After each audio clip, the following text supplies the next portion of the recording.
मणिपुर में हो रही हिंसा को करीब 1 साल से अधिक का समय हो गया है। इसमें हजारों लोग विस्थापित हो गए, सैकड़ों मारे गए, लेकिन सरकार मणिपुर के हालात पर लगातार कहती रही कि सब कुछ उनके कंट्रोल में नहीं है। इस बीच मणिपुर लगातार दहक रहा था।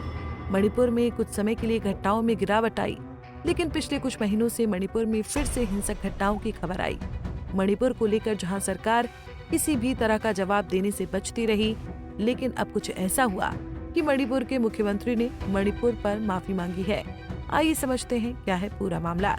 दरअसल मणिपुर में लंबे समय से हिंसा चल रही है। इस हिंसा में मणिपुर ने वो सब देखा जिसे शायद कोई याद भी नहीं रखना चाहे। मणिपुर में हिंसा किसी गृह युद्ध से कम नहीं थी। ये हिंसा इतनी विकराल हो गई कि भारतीय सेना को राज्य में मोर्चा संभालना पड़ा। लेकिन पिछले कुछ महीनों में अगर कुछ चुनिंदा घटनाओं को छोड़ दें तो मणिपुर पटरी पर लौट रहा है।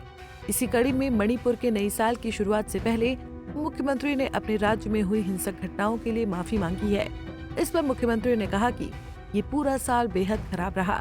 मैं राज्य के लोगों से पिछले साल 3 मई से लेकर आज तक जो कुछ भी हुआ है उसके लिए माफी मांगता हूँ। कई लोगों ने अपने प्रियजनों को खो दिया, कई लोगों ने अपना घर छोड़ दिया। मुझे इसका दुख है कि पिछले 3-4 महीनों में शांति की स्थिति देखकर मुझे उम्मीद है कि 2025 में राज्य में सामान्य स्थिति बहाल हो जाएगी।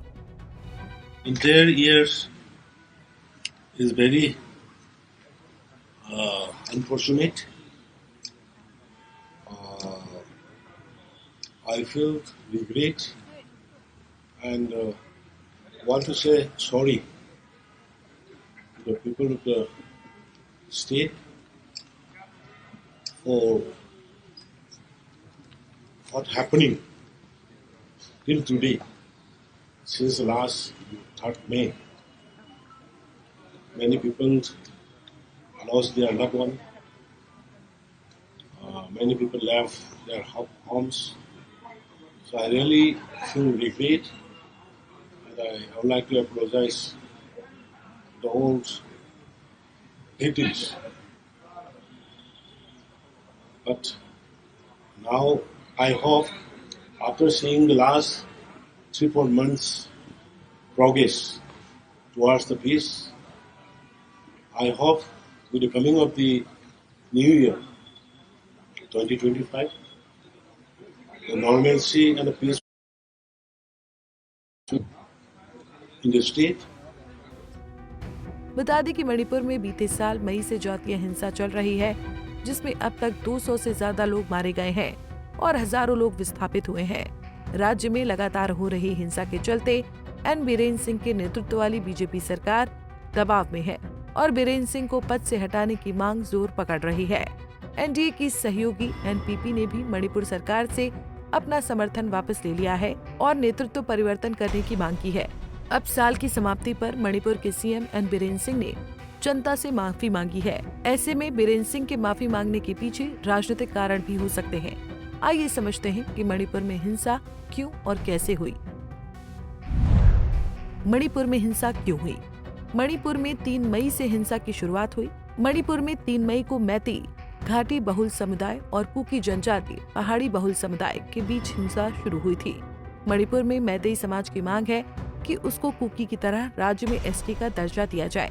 मणिपुर में तनाव तब और बढ़ गया जब कुकी समुदाय ने मैतेई समुदाय की आधिकारिक जनजातीय दर्जा दिए जाने की मांग का विरोध करना शुरू कर दिया।